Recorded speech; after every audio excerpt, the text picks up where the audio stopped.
Today in Taipei, a tragic loss at Taipei Tech has set off a full investigation and demands for systemic reform.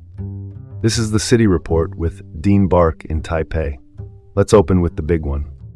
Headline: a 24-year-old graduate student surnamed Wu at National Taipei University of Technology, better known as Taipei Tech, died by suicide in May.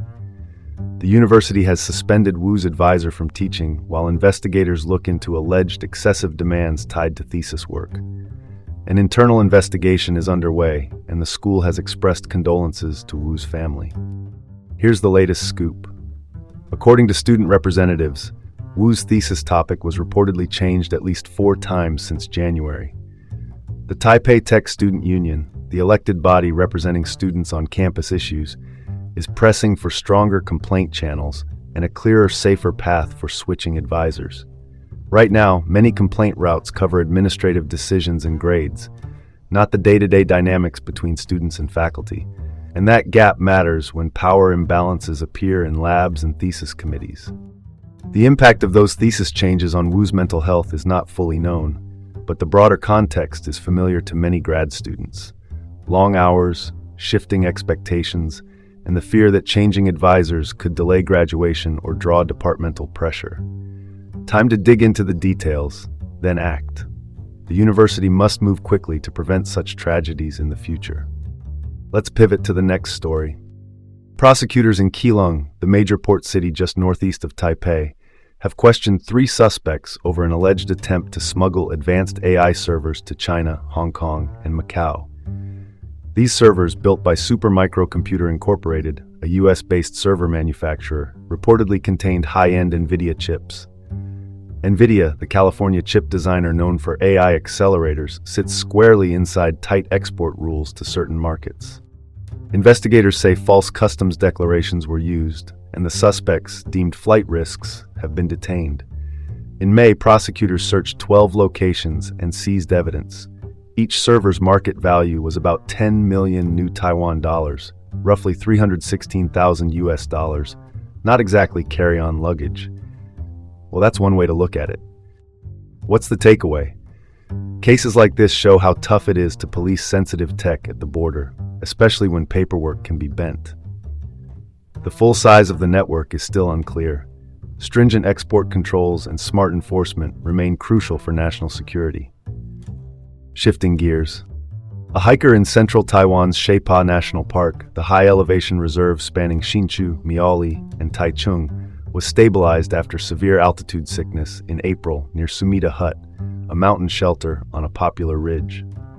The tool that made the difference: a portable altitude chamber, or PAC, essentially a rugged, zip-up bag pressurized by a foot pump to increase ambient pressure without electricity. Helicopter rescue was delayed by bad weather, but the PAC held the hikers' vital signs steady. These devices can simulate a descent of 1,500 to 2,000 meters inside the chamber. They're stationed at 6 huts and campsites across the park. Education on where they are and how they work is as vital as the equipment itself. Let's not overcomplicate this. Know the box, save a life. One more note. Rangers report some hikers have mistaken PACs for trash bins, leading to damage. Call it like it is. That's not a bin. That's your lifeboat at 3,000 meters. Moving on. At Taipei Zoo, the search continues for Blackie, a 12-year-old female lesser anteater, also known as a tamandua. She was discovered missing in May after climbing a banana tree out of her enclosure. She is believed to be hiding within the zoo's dense spring growth, where nocturnal animals like her can easily tuck away during daylight. The zoo, which manages the city's largest wildlife collection in Wenshan district, has increased patrols, installed cameras, and set live traps. They're asking anyone who spots her not to disturb or chase. Staff will respond. Spring vegetation can create natural green highways, and yes, looks like someone forgot the memo about banana trees doubling as escape ladders. For context, a troop of black-capped squirrel monkeys also got out that same day, but returned on their own. That's the headline. One caper closed, one still open. All right, next topic.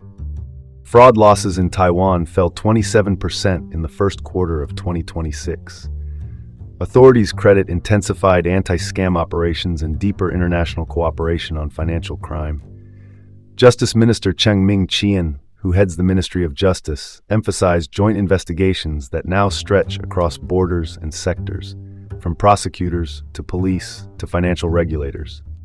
Telecom fraud cases also dipped 9.1%. The insight here, a sustained focus on anti-money laundering and tracing cross-border flows, including virtual assets, is paying off. Let's cut to the chase. This is a solid step toward protecting household savings, even as scammers keep changing their playbook. And that's where we'll leave it. This is Dean Bark with the City Report in Taipei. Stay informed and join again tomorrow.